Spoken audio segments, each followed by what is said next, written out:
रामकृष्ण हरी भक्त मंडळी, प्रत्येक दिवसाचं पावित्र्य हे ठरलेलं असतं आणि ह्या दिवसाचे दिनविशेष येत असतात आणि मग आपण भक्ती मार्गाने, आध्यात्मिक मार्गाने योग्य ती पूजा केल्यास त्याचा आपल्याला नक्कीच लाभ फायदा होतो. आजच्या दिनविशेषामध्ये जो आजचा दिवस आहे तर तो अतिशय पवित्र आणि विशेष मानला जातो, कारण आज आहे एक तर मुस्लिम धर्मियांचा सण म्हणजे बकरी ईद आणि त्याचबरोबर आपल्याकडची हिंदू मधील जी वारकरी परंपरेमधला जो काही मुख्य सण मानला जातो तर ती पवित्र अशी एकादशी आहे.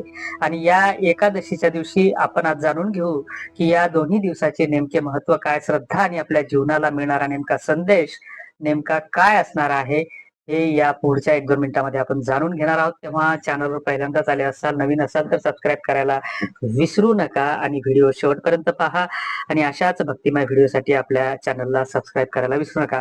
तर सर्वप्रथम एकादशी बद्दल, ज्या काही पद्मिनी किंवा कमला नावाने ओळखल्या जाणाऱ्या एकादशी आहेत, तर ही एकादशी म्हणजे विशेष म्हणजे ह्या एकादशी ह्या योगायोगानं अधिक मासात, म्हणजे ज्याला आपण धोंडीचा महिना म्हणतो, तर त्या अधिक मासात आलेल्या आहेत, त्यामुळे तिचे महत्व खूप जास्त आहे.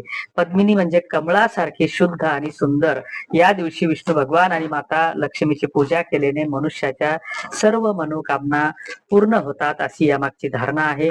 व्रत केल्याने पापाचा नाश होतो आणि मोक्ष प्राप्तीचा मार्ग सुकर होतो. मित्रांनो, आज साजरी केली जाणारी जी काही दुसरा एक सण आहे तर ती पवित्र अशी बकरी ईद आहे. आणि तो जरी मुस्लिम धर्मियाचा सण असला तरी भेदाभेद अमंगळ तुमची आमची एकच विण. संत विचारांची जी काही परंपरा आहे तर ती कुठलाही जाती किंवा धर्मभेद मानत नाही. आणि मग आजच्या या ईदीच्या दिवशीला ईद उल अजहा असंही म्हटलं जातं. हा सण त्याग, श्रद्धा आणि मानवतेचा संदेश देणारा आहे. तर दुसरा एकादशीचं व्रत हे पुण्यकर्म देणारा आहे. इस्लाम धर्मानुसार हजरत इब्राहिम यांनी अल्लाह वरील श्रद्धेसाठी मोठा त्याग करण्याची तयारी दाखवली होती आणि त्या निस्वार्थ भक्तीची आठवण म्हणून बकरी ईद हा सण साजरा केला जातो.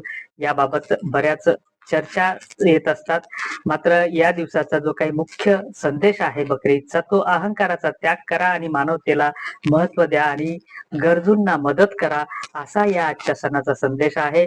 आणि अनेक ठिकाणी या निमित्ताने नमाज अदा केली जाते, दान धर्म केला जातो आणि सर्वांना प्रेमाने भेटून शुभेच्छा आलिंगन दिलं जातं.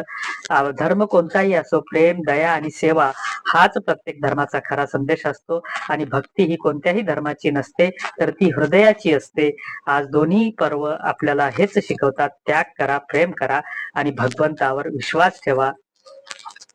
हाच संदेश या दोन्ही सणांच्या माध्यमातून आपल्याला घ्यायचा आहे.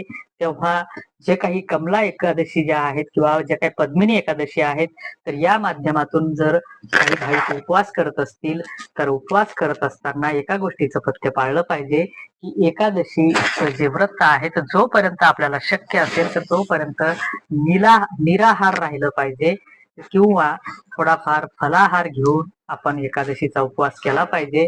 मात्र बऱ्याचदा आपण उपवास करत असताना सकाळी नाश्त्याला वेगळं फराळाचं खातो, दुपारी वेगळं, पुन्हा पुन्हा थकवा जाणवला की पुन्हा आणखीन वेगळं काहीतरी फराळ किंवा आणखीन उपवासाच्या नावाखाली पदार्थ खात असतो आणि संध्याकाळी वेगळं पुन्हा फराळाचं घेतो.